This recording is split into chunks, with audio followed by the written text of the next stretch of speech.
Hello children, welcome back to my channel. जैसा कि आप सभी जानते हैं, हमने जो है प्रीवियस ईयर क्वेश्चंस को सॉल्व करने की एक चेन स्टार्ट की है, जिसमें हमने 7 से 8 वीडियोस कंप्लीट कर लिए हैं और लगभग 150 क्वेश्चंस हमारे कंप्लीट हो चुके हैं। तो आज फिर से एक नई वीडियो में 15 क्वेश्चंस हम करेंगे। ये भी एग्ज़ाम में पहले पूछे जा चुके हैं और बहुत ही इंटरेस्टिंग और अच्छे क्वेश्चंस हैं।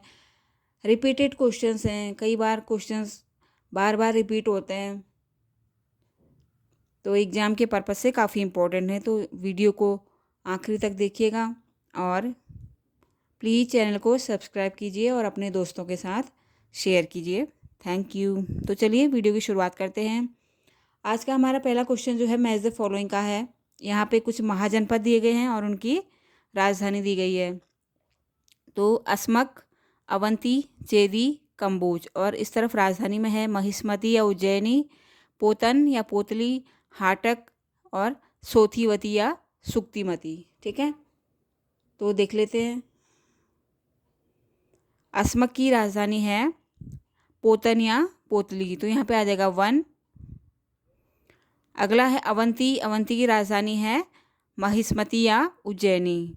दरअसल अवंती में जो है कभी कभी महिष्मती ऑप्शन देता है, कभी कभी उज्जैनी, तो मैंने यहाँ पे दोनों मेंशन किए हुए हैं।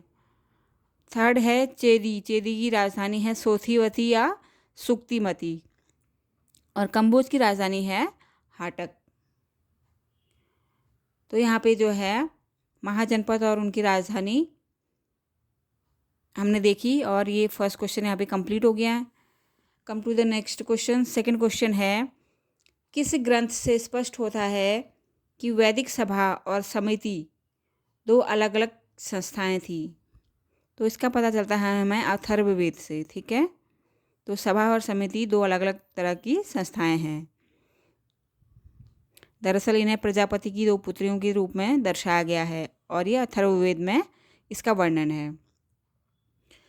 तीसरा क्वेश्चन है, सीरिया के सम्राट जिनका नाम था एंटियोकस प्रथम, इनके दूत के रूप में कौन बिंदुसार के दरबार में आया था? तो वो था डायमेकस। ठीक है, डायमेकस जो है सीरिया के सम्राट के दूत के रूप में बिंदुसार के दरबार में आया था। फोर्थ क्वेश्चन है, दिलवाड़ा का विमल वसाही जैन मंदिर किसको समर्पित है? दरअसल आपने नाम सुना होगा दिलवाड़ा का जैन मंदिर। ये जैन मंदिर जो है जैन तीर्थंकरों को समर्पित हैं। तो ये पूछ रहा है कि जो उन मंदिरों में विमल वसाही मंदिर जो है ये किस जैन तीर्थंकर को समर्पित है? तो वो है आदिनाथ, जिनको ऋषभ देव भी कहा जाता है, उनको समर्पित है। आई होप आप क्वेश्चन समझ गए होंगे। पांचवा प्रश्न है, वह कौन सा सुल्तान था जिसने काजी की सलाह पर शरीयत को कार्यान्वित नहीं किया? तो ये था अलाउद्दीन खिलजी। छठा प्रश्न है, सूफी शेखों का कालक्रम। ये सूफी शेख हैं, इनका कालक्रम दिखाना है। पिछले वीडियो में हमने इनके सिलसिले का कालक्रम देखा था, क्रोनोलॉजिकल ऑर्डर देखा था। इस बार हम शेख जो है इनका क्रोनोलॉजिकल ऑर्डर देखेंगे। निज़ामुद्दीन औलिया, मोइनुद्दीन चिश्ती, सलीम चिश्ती और गीसू दराज। तो सबसे पहले आएंगे मोइनुद्दीन चिश्ती, यहाँ पे आ जाएगा 1। फिर आएंगे निज़ामुद्दीन औलिया, इनको आपने सुना होगा सल्तनत काल में। फिर आएंगे गेसू दराज और ये हैं सलीम चिश्ती, जो अकबर से रिलेट करते हैं। ठीक है ना, अकबर के पुत्र है ना सलीम, तो ये अकबर के शासनकाल के दौरान का है। इनकी दरगाह है फतेहपुर सिकरी में, अकबर द्वारा बनाई गई है। ठीक है। सातवां प्रश्न है, प्रशासनिक इकाई और पदाधिकारी।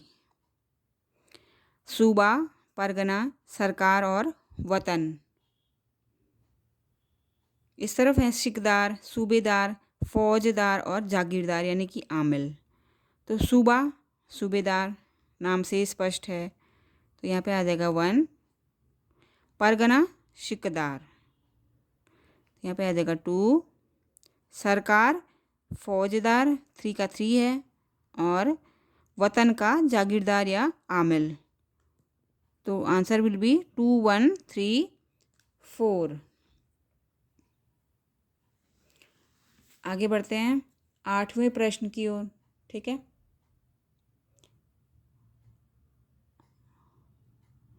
ये देखिए, किस मुगल सम्राट के शासनकाल में वतन जागीर की अवधारणा अस्तित्व में आई? तो ये था अकबर के शासन के अंतिम वर्षों में। ठीक है, 9वां प्रश्न है, मौर्य काल में गूढ़ पुरुष का संबंध किनसे था? ये बहुत इंपॉर्टेंट क्वेश्चन है। तो इसका संबंध था गुप्तचरों से।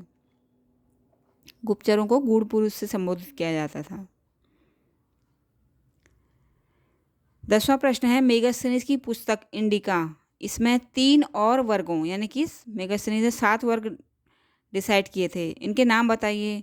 4 तो हमें पता है, ब्राह्मण, क्षत्रिय, वैश्य और शूद्र। इनके अलावा जो 3 और थे उनके नाम बताइए, ये क्वेश्चन में पूछा गया है। तो उनके नाम हैं कृषक, कारीगर और शिकारी। तो ये भी इंपॉर्टेंट क्वेश्चन है, काफ़ी बार पूछा गया है। कभी कभी पूछ लेता कितने वर्गों में डिवाइड किया है, तो ये आप याद रखिएगा। 11वां प्रश्न है, मौर्य प्रशासन में मेगास्थनीज के अनुसार एस्टिनोमोई किसे कहा जाता है? ये भी इंपॉर्टेंट क्वेश्चन है। एस्टिनोमोई जो है नगर के अधिकारी को कहा जाता है। इसी से रिलेटेड एक और वर्ड है एग्रोनोमोई, तो ये आप एग्रो से आप समझ सकते हो, ये कृषि अधिकारी को कहा जाता है। तो एग्रोनोमोई और एस्टिनोमोई आप याद रखिएगा। भारत के किस राज्य में पंचायती राज सर्वप्रथम शुरू हुआ था? तो ये हुआ था राजस्थान में 1959 में, 2 अक्टूबर बाय जवाहरलाल नेहरू। 13वां प्रश्न है, युद्धों का क्रम। ये युद्धों के नाम हैं, इनको क्रोनोलॉजिकल ऑर्डर में लगाना है। खानवा का युद्ध, कन्नौज का युद्ध, चंदेरी का युद्ध और पालखेड़ा का युद्ध। खानवा का युद्ध जैसा कि आप जानते हैं बाबर, और चंदेरी का युद्ध भी बाबर का ही है। तो खानवा का युद्ध कब हुआ था? 1527 और चंदेरी का 1528। ये हुआ था 1540। कन्नौज यानी कि बिलग्राम का युद्ध ये हुमायूं का है, और पालखेड़ा का युद्ध ये हुआ था निजाम और मराठाओं के बीच में। तो खानवा और चंदेरी तो 1 और 3 हो गए, 1 और 2 हो गए। तो ये है 1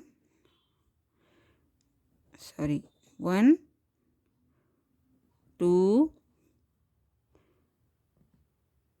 कन्नौज का 3 में आएगा, और ये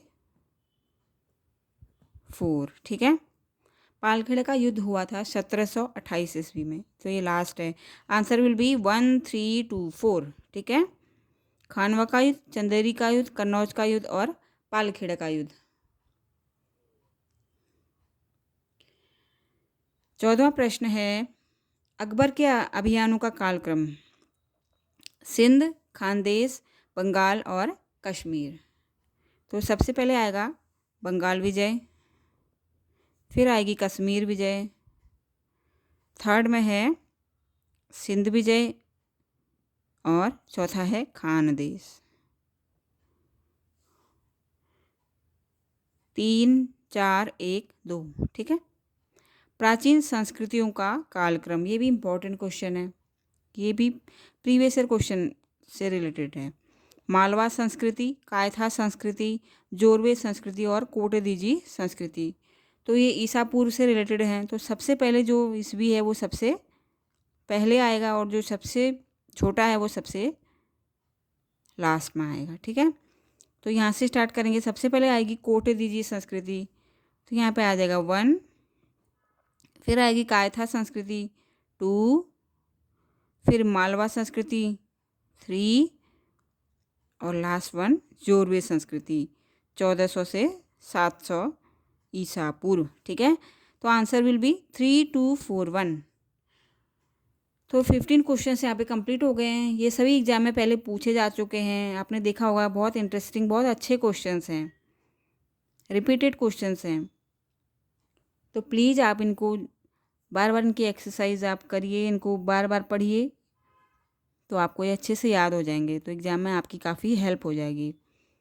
तो मिलते हैं नेक्स्ट वीडियो में। Thank you.